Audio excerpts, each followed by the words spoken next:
Ketika warnanya sudah seperti ini, kita hentikan titrasinya. Kemudian kita cek volume NaOH yang kita gunakan.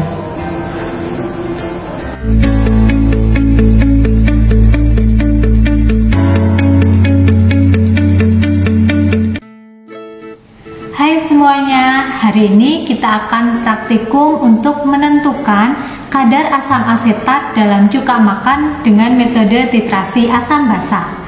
Bahan-bahan yang akan kita gunakan di sini adalah indikator PP, kemudian ada cuka makan, kita menggunakan dua merek cuka yang berbeda. Kemudian ada Aquades, ada larutan NaOH 0,1 molar. Sedangkan alat-alatnya di sini ada pipet tetes, ada pipet volume, kemudian ada labu Erlenmeyer, ada labu ukur 100 ml, dan ada buret dan statif. Oke, langkah pertama di sini saya akan melencerkan cuka. Pertama cuka yang merek X terlebih dahulu. Jadi saya ambil cuka merek X sebanyak 10 ml.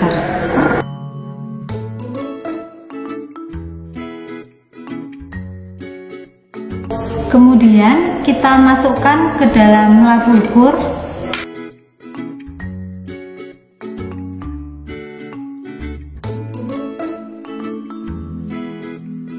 Selanjutnya kita tambahkan cuka tadi dengan Aquades sampai volumenya 100 ml.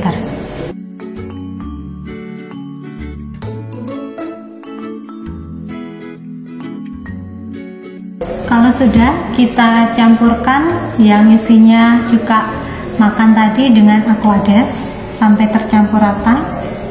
Selanjutnya kita ambil 10 ml cuka dapur yang sudah kita encerkan tadi.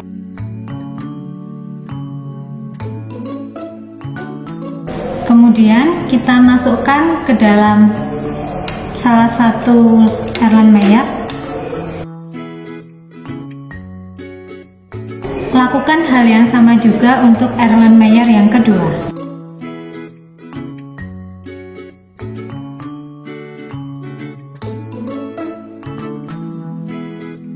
Selanjutnya ke dalam masing-masing Erlenmeyer yang berisi cuka yang sudah diencerkan, kita tambahkan indikator PP sebanyak 3 tetes.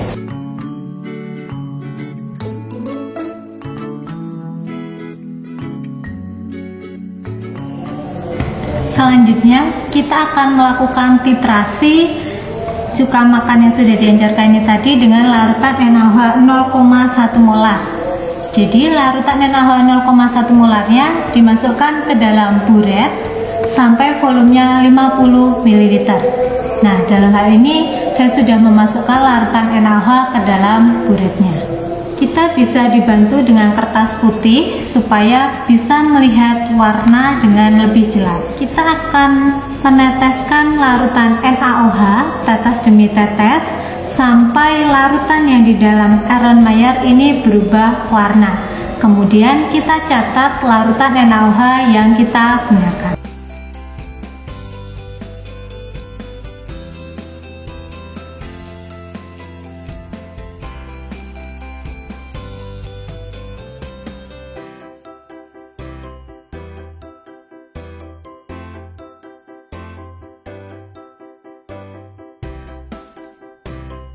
Nah, ketika warnanya sudah seperti ini, kita hentikan titrasinya. Kemudian kita cek volume NaOH yang kita gunakan. Ternyata volumenya 9,2. Nah, sekarang kita melakukan percobaan yang kedua, sama seperti percobaan yang pertama tadi, tetapi menggunakan Erlenmeyer yang kedua.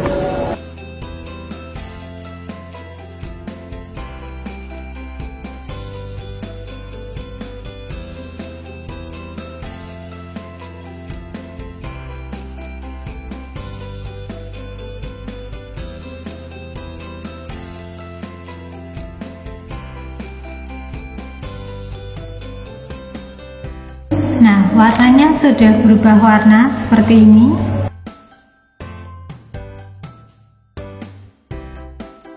Kemudian kita lihat volume NaOH yang kita gunakan. Di sini terpakai 9,4 ml. Sekarang kita melakukan percobaan yang sama tetapi untuk merek cuka yang berbeda.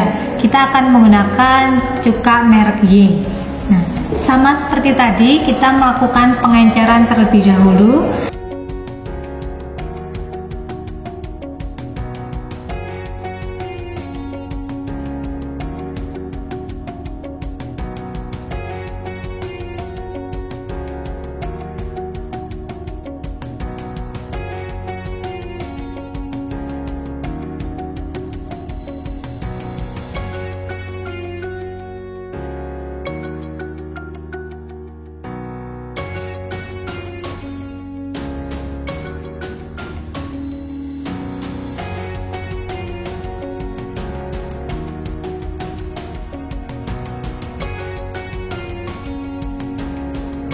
Selanjutnya kita ambil 10 ml cuka makan yang sudah diencerkan.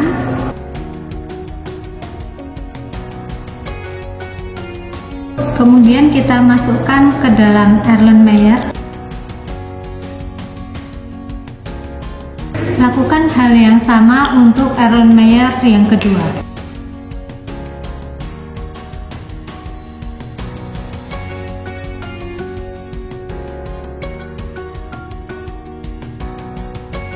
Selanjutnya kita beri indikator PP ke dalam masing-masing Erlenmeyer sebanyak 3 tetes.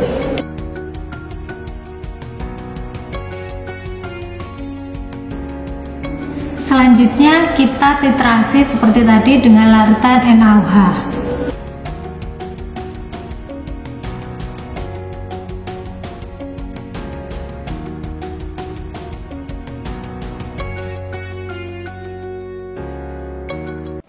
Jadi tadi kita sudah selesai melakukan percobaan di mana kita menggunakan 2 merek cuka yang kita belum tahu konsentrasinya.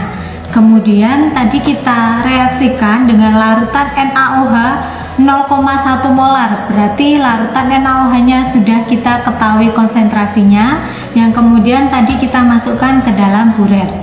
Dalam percobaan tadi kita bisa memperoleh volume NaOH yang kita gunakan.